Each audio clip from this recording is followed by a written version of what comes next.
Hello viewers, I'm your host Pratiksha Mishra with another episode of South Asia Focus. Let's begin the show. India, the world's largest democracy, remains steadfast in its commitment to peace and diplomacy even amidst relentless provocation. In the wake of the decisive success of Operation Sindoor, New Delhi has once again embraced the power of democratic unity and global engagement.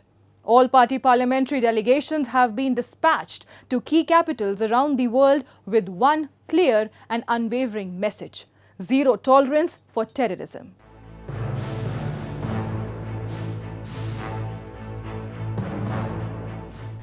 India's strategy is unequivocal: to speak with one united voice, transcending party lines, and reveal the truth about Pakistan's role in exporting terrorism to the global community.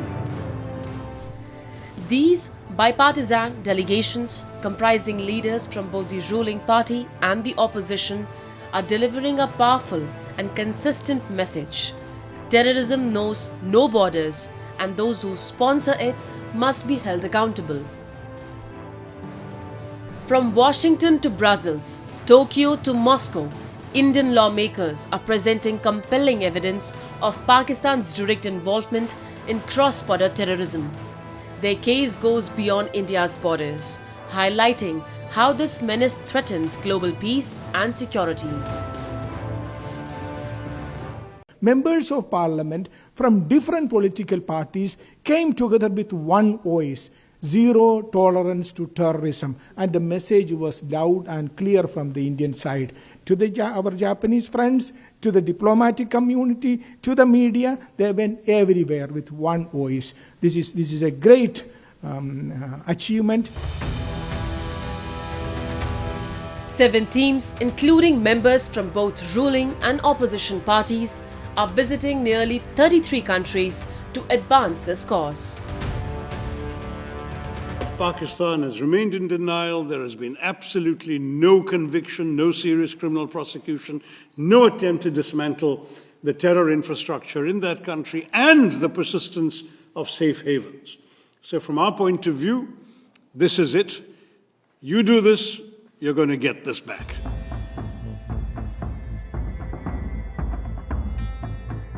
In addition to engaging with foreign governments, these delegations are actively collaborating with think tanks, media organizations, and human rights groups. Their efforts aim to shine a spotlight on acts of infiltration, attacks on innocent civilians, and the use of terror as a deliberate state policy, thereby rallying international support against terrorism in all its forms. We were all absolutely shocked at the terrible terrorist attack, and particularly at its brutality 1 month ago. And everyone in the UAE condemns it and expresses our full solidarity with the families, with the people of India, with the government in this difficult time. We very strongly believe that terror is unacceptable, whatever form it takes, and whatever ideological or religious basis it may claim to have. And we all have a responsibility to stand against it. Terrorist attack is very bad. Killing the innocent civilians, visiting the tourist site, nothing to do with the international conflict or nothing to do with religious conflict. This kind of attack should be condemned very severely. India's approach underscores its unwavering commitment to peace, diplomacy, and upholding international norms. While Pakistan continues to weave false narratives, India stands firm with irrefutable facts. In this crucial contest for global perception, India's soft power emerges as a formidable force, proving that diplomacy and truth can be mightier than the sword. The heads of our states have always worked together when it comes to important issues, whether it's of global importance or which is of interest to India and Russia. So it becomes very important at this point to reach out to Russia when we have been facing terror attacks time and again. The April 22nd terror attack in Pahalgam, which claimed 26 innocent lives, shook the world. This tragic incident led to military escalation between India and Pakistan, highlighting the ongoing struggle against terrorism. Although the borders have since remained quiet, India's fight against terrorism continues steadfastly on the diplomatic front, aiming to unite the global community for a greater cause. I assure the delegation that Guyana stands unequivocally with India.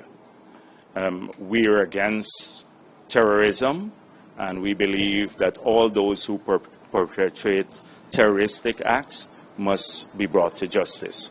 We feel so sad regarding such a terrorism. Nobody supports such a terrorism. We also know that for a long time Pakistan supported so-called cross-border terrorism. So this time, of course, we are not sure whether this terrorism was because of cross-border terrorism or indigenous terrorism. Anyway, this kind of terrorism nobody supports. I guess most of the Korean people fully stand with the Indians.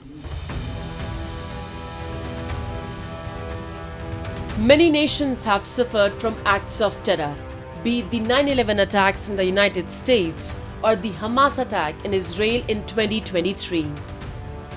These tragedies underscore the urgent need for global unity to effectively combat terrorism.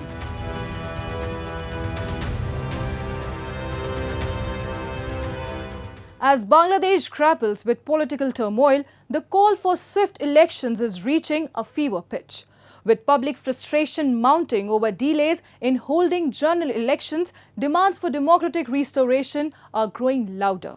A senior advisor to former Prime Minister Khaleda Zia has joined the chorus calling for swift polls backed by the military as the interim government under Muhammad Yunus faces accusations of stalling and overstepping its mandate. We have a report. Amid escalating political uncertainty in Bangladesh, a senior advisor to former Prime Minister Khaleda Zia has called for swift general elections to restore democratic governance. Speaking to ANI, retired Major General Fazl Ilahi Akbar, Defence and Security Advisor to the Bangladesh Nationalist Party chairperson, highlighted public frustration over delays in the electoral process, emphasizing that citizens are desperate for an elected government. The sooner the elections are held, the better it is for the country, he stressed.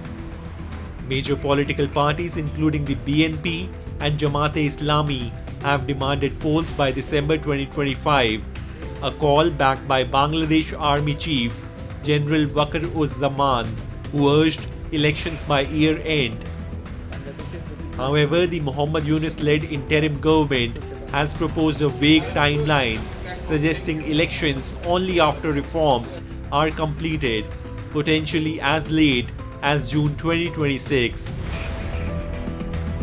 You know that people of this country for the last 16 years have not had the scope to vote freely.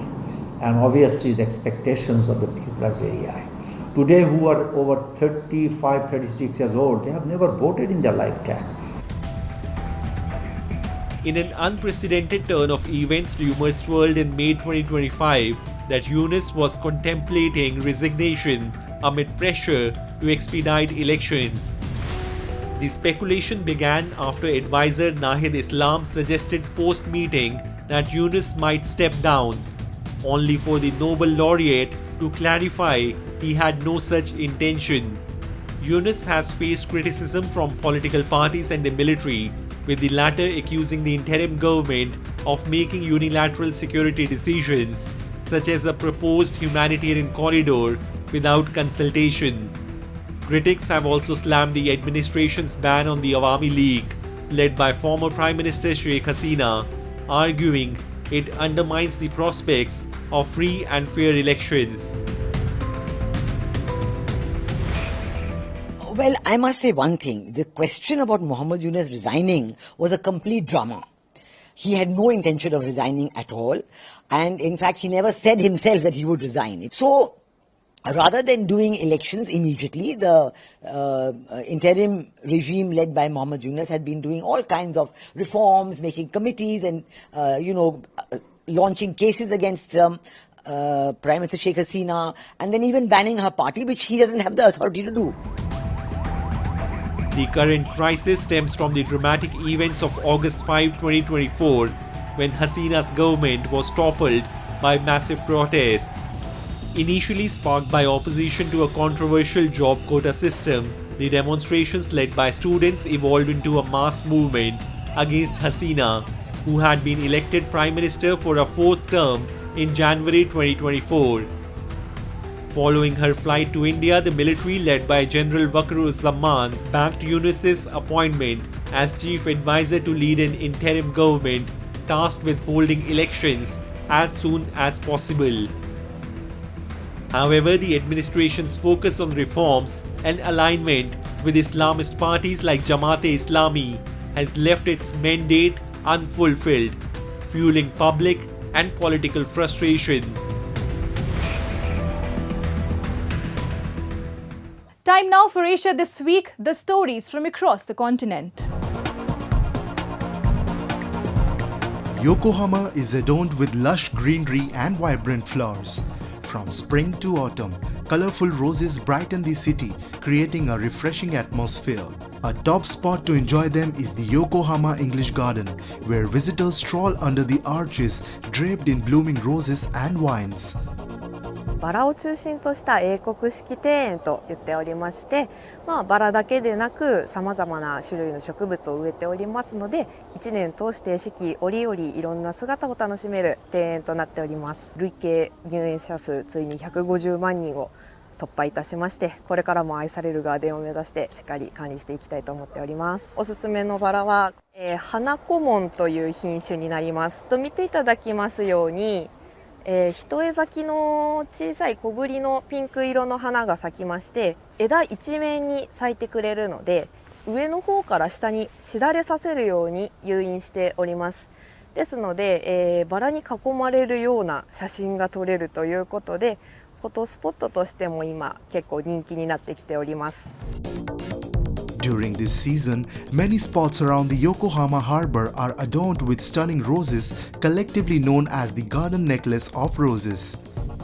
Harbour View Park features a rose garden with a fountain and offers beautiful views of the city. The rose, Yokohama's official flower, is cherished by locals. Yokohama's flowers and greenery bring joy to both residents and visitors. This soothing atmosphere will continue through to Green Expo 2027, where the city's natural beauty will be celebrated.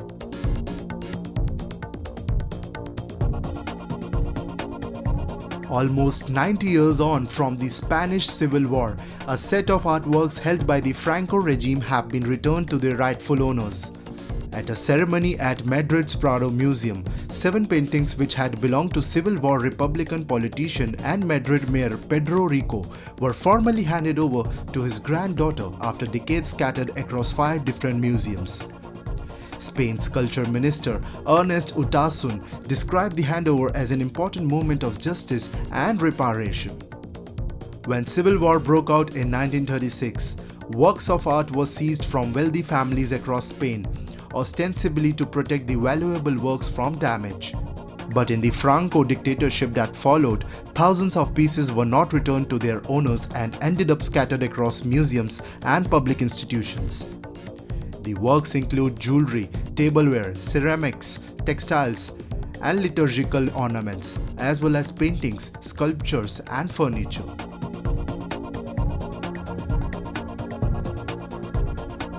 Iranian President Masoud Pezeshkian arrived in Muscat on Monday for a 2-day official visit, welcomed with an official ceremony by Oman's Sultan Haytham bin Tariq Al Said. This marks Pezeshkian's first visit to Oman since taking office, reflecting the strong ties between Tehran and Muscat. The leaders will discuss strengthening cooperation in economic, political and cultural fields, along with key regional and international issues including Middle East tensions and Gulf security. Oman's role as a regional mediator may be reinforced through this visit, which is expected to lead to new agreements in trade, energy and investment. Moving on. In Pakistan-occupied Jammu and Kashmir, a sudden government crackdown on crushing plants has plunged thousands into unemployment and brought all construction activity to a halt. As inflation bites harder and essential services falter, locals warn of an impending economic catastrophe. Calls for urgent intervention are growing louder. In Muzaffarabad, the capital of Pakistan-occupied Jammu and Kashmir, families are staring at an uncertain future. The abrupt shutdown of crushing plants by local authorities has devastated livelihoods, particularly for daily wage workers in the construction sector. With no prior notice on phased plan, this sweeping action has crippled infrastructure development in the region. Amid rising inflation and economic instability, the shutdown has only deepened the misery of families already struggling to survive. इस चीज़ को सब जानते हैं कि जो भी वजह है इसको ओपन है, ये कोई छुपी लुकी बात तो है ही नहीं है। तो इस बारे में गवर्नमेंट को भी पता है, जो जज साहिबान हैं उनको भी पता है, तो जो हवा में उनको भी पता है। तो ये सब मिल के इस जो मसले का हल निकालना चाहिए। यहाँ पे कुछ प्लाट ऐसे हैं कि जिनने गिरद गुबार के लिए पानी का बंदोबस्त किया हुआ है। तो यही सेम यही चीज़ पाकिस्तान में भी है, उनने भी पानी का बंदोबस्त किया हुआ है। उन मशीनों को पे पानी वो लगा रहे हैं जिससे वो गिरद गुबार काबू में आ रहा है। तो जो मशीनों में पानी नहीं लग रहा है वो खुश्क चल रहा है, उनकी जो गिरद गुबार वाकई उससे हवा मुतासर होती है। तो मशीनों वालों को चाहिए कि वो जो जहाँ जहाँ उनको पानी का बंदोबस्त हो सके वहाँ पे प्लांट लगा के, यहाँ पानी अगर दूर है तो पैप के ज़रिए से पानी ला के उस गिरद गुबार को वो काबू कर सकते हैं। तो ये मैं गुजारिश मशीन वालों से भी करूँगा कि वो भी इस चीज़ पे तवज्जो दें, जिससे आवाम मुतासर ना हो और इसमें बच्चे बूढ़े उनके लिए मुश्किलात पैदा ना हो। Locals claimed that many plants had already installed dust control systems using water sprays, a practice standard in regions like Margala and even internationally in places like Muscat and Dubai. Yet, in POJK, these efforts are being dismissed and plants are being forcibly shut down. जो मौलियात का कह रहे हैं, ये जो अदारे हमारे मदनियात वाले या दूसरे अदालतें कह रही हैं कि मौलियात डिस्टर्ब हो रही है, हमारे ख़राब हो रही है, तो ये इस्लामाबाद एक दारुल खिलाफ है, उसमें भी ये मशीनें चल रही हैं। मरगला में और पाकिस्तान के पूरी दुनिया में मस्कत दुबई जाएँ ये क्रश मशीनें चलती हैं। वहाँ रूल कानून बनाए जाते हैं, उस रूल के मुताबिक वो अमल दरामद करते हैं। यहाँ एक बंदा पाकिस्तान से ब्लाक लेके आएगा, उसको 200 रुपये ब्लाक पड़ेगा। क्रश वहाँ से लेके आ गए तो यहाँ अगर 20,000 की या 15,000 की क्रश लेके वो मकान नहीं बना सकता। 8 से 10 लाख आदमी बेरोजगार हो चुका है यहाँ आज़ाद कश्मीर में। रमज़ान में लेबर के लिए पेमेंट ही नहीं थी ठेकेदारों के पास। The fallout has been catastrophic. Block factories are shut, private construction is stalled, and thousands of workers are now without jobs or pay. Meanwhile, Pakistan's broader economic crisis, fueled by decades of debt, corruption and mismanagement, has left Islamabad unable or unwilling to support POJK. Inflation has made essentials like food and fuel unaffordable. Power outages are routine, access to clean drinking water is limited, basic infrastructure lies neglected. For residents of POJK, the message is clear: they are being exploited, not supported. While the region continues to contribute resources to Pakistan's economy, it receives little in return. Years of neglect have sparked rising anger and increasing calls for autonomy, justice, and meaningful reform. This latest crackdown is more than just an administrative decision. It is a symptom of a broken system that has long failed the people of POJK. India has rich biodiversity and wildlife, with ecosystems supporting tigers, elephants, rhinos, and countless other species. In the northeast, Assam is home to the iconic one-horned rhinoceros, a symbol of its identity and heritage. While Kaziranga National Park is famed for rhino conservation, the smaller Pobitora Wildlife Sanctuary, known as Mini Kaziranga, also plays a vital role in protecting and preserving these majestic animals. Just 30 miles from Guwahati in Assam's Morigaon district lies the charming Pobitora Wildlife Sanctuary. Though small in size, it's big in wildlife wonders.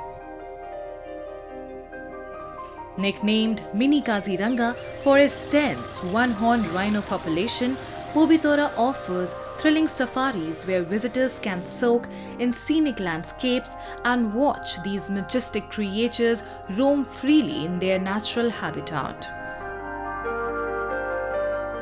The ecology here in Pobitora is really very well, and one more thing is they have conserved this place very neatly to the maximum what they can do, and still maintaining the flow of the rhinos, taking care of them, conserving them, and also making sure that the tourists who come also gets the good experience. हमारा century का experience बहुत अच्छा था।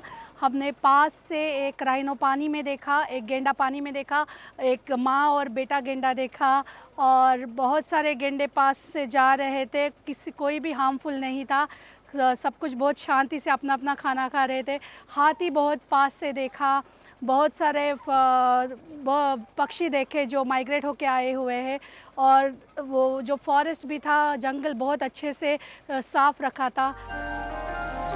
Pobitora Wildlife Sanctuary, covering just 15 square miles, is home to an impressive population of around 107 rhinos. Once on the brink of extinction, this sanctuary has become a vital refuge, showcasing a remarkable conservation success. Hosting such a dense rhino population in a compact area is truly extraordinary. Rigorous protection measures ensure these majestic creatures continue to thrive safely.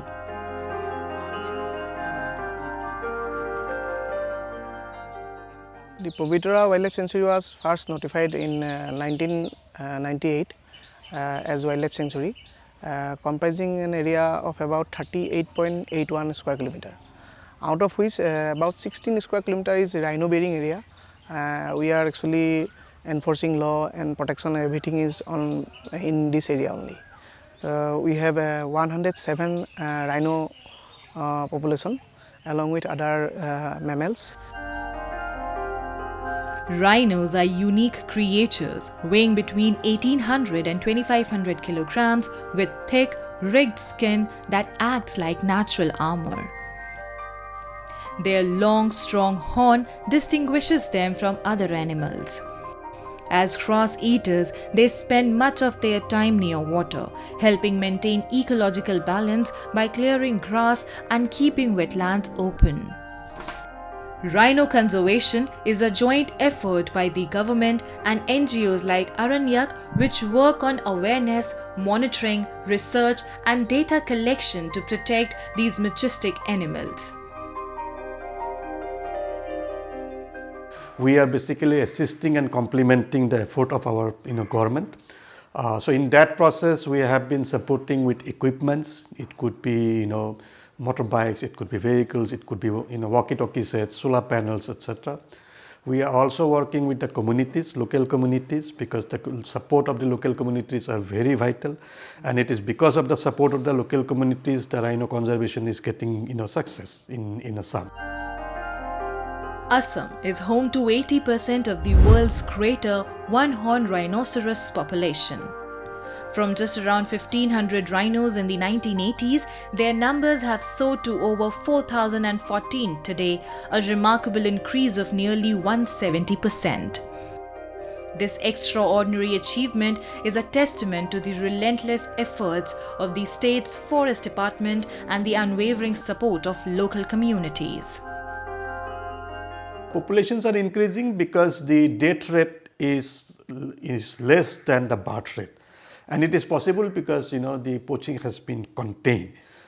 So as such, our populations are increasing. Our government has already started thinking, to spread the population to other areas. Saving the rhino means more than protecting a single species. It's about preserving our nature, safeguarding the environment, and securing a legacy for future generations. Pobitora Wildlife Sanctuary stands as a powerful example that when government, organizations, and communities unite, even the most daunting challenges can be overcome.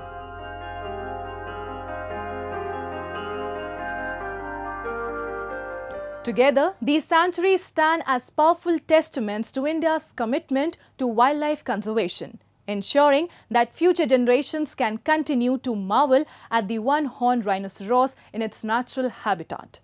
And with that, we come to the end of this week's episode. See you next week. Till then, goodbye and take care.